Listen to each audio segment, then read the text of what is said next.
نن آیتونو کې الله رب العزت د مؤمن سړي قتل احکام بیانوي چې یو مؤمن سړي ته دا سره مناسبه او لایق او شان سره د دې خوند نه کوي چې دا یو مؤمن سړی قتل کی. هر هغه سړي ولا قتل کول د حرام دي چې هغه ولا حفاظت کول لازم وي. لکه ذمي سړی شولو، يهود او نصارا دي ذمیان دي ټیکس ادا کوي، دی حفاظت لازم د قتل حرام ده. همدارنګه مستامن سړی شولو، محافظ سړی شولو، مستامن سړی شولو هغه ولا قتل هم کوم ده هغه حرام ده. لکه یو سړی د په ویزې باندې یو ملک ته لوړلو دی هغه حفاظت کول اوس دا لازمي دي، نو د دې ولا قتل کول دا هم کوم ده دا حرام ده. چې کله د داسې سړي ولا قتل حرام ده نو بیا د مؤمن سړي ولا قتل دا خو به طریقې اولا کوم ده هغه حرام ده. قتل فقهاو دې 5 قسمونه جوړ کړي دي. قتل عمد، نمبر 2 قتل شبه عمد، نمبر 3 قتل خطا، نمبر 4 جاری مجرى خطا، نمبر 5 قتل بالسبب. قتل عمد یعنی یو سړی تیزدار شي سره ووایي اور اراده د هم وي چې زه دا قتل کنګي.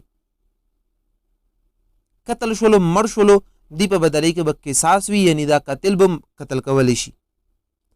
قتل شبه عمد، قتل شبه عمد قتل ته ویلی شي چې په داسې شي د وویلو چې هغه سره عموما سړی نه قتل کېږي، اراده د قتل وا خو تکسره د وویلو، په کوڼي د وویشتلو، ګل کوڼی و، تیره نه و، تیزدار نه و، یا د دیکادویر که وغورځېدلو، خو قتل اراده ده وا خو داسې شي سره د وویلو چې هغه سره چې کوم ده یو سړی عموما قتل کېدو نه، نو اوس دی ولا کومه کفاره ده، سزا ده، هغه دا ده چې دی دیت هم شته ده، کفاره هم شته ده، خو صرف قصاص پکې نشته ده. دریم نمبر قتل خطا. قتل خطا یعنی غلطی سره چوک قتل کول. بدی قتل خطا په خپل من 2 قسمونه دي، خطا فی القصد، خطا فی الفعل. خطا فی القصد دا د زتو کافر سړی وشتلو، چې دا کافر سړی د زیولنګي چې کله د وشتلو ودرېدلو چې دا خو مسلمان ده، اوس دا خطا فی القصد ده. یا د شکور ته د نشانه خستی د شکور د وشتلو چې داس د وکلو ودرېدلو هغه ځکه شکور نه و، شکور په ځای باندې هغه انسان نوس و، انسان د وشتلو نو دا خطا فی القصد ده. خطا فی الفعل دا د څه نشانه د بربروله تو یو چې نشانه ولنګي اقدام یو سړی روتلو، انسان روتلو، تو نشانه وشتله فعل کې درنه خطا وشوله اور د ځکه کوم د هغه انسان ولګیدلو. قتل خطا دوړو صورتونو کې خطا فی القصد، خطا فی الفعل، دوړو صورتونو کې قاتل مندي دیت هم شته ده اور کفاره هم شته ده. کفاره اور مندي غلام آزادول دي که غلام نوي بیا به 2 میاشتې مسلسل روژه نیسي. جاری مجرى خطا کوم قتل له هغه تعریف دا ده چې یو سړی ده پروت ته بل سړي باندې ور ووختلو اور هغه سویره تربته کله اور دا سړی مړ شولو، د جری مجرى خطا ده دي کې هم د کفاره هم د دیت هم ده. قتل سبب کې هم کوم ده کفاره هم د دیت هم ده.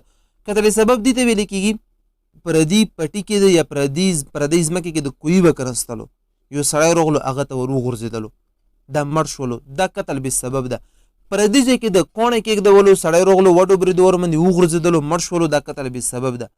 ها کچېرې خپل ځمکې کې د کوی وکنستلو ضرورت ده بیا در باندې هېڅ هم نشته دي. خپل ځمکې کې د دیوال جوړ کړلو، کوڼې د کېږدولو، بل ته شي د کېږدولو، چوک روغللو وغورځېدو ورمندې تو باندې هېڅ هم نشته دي.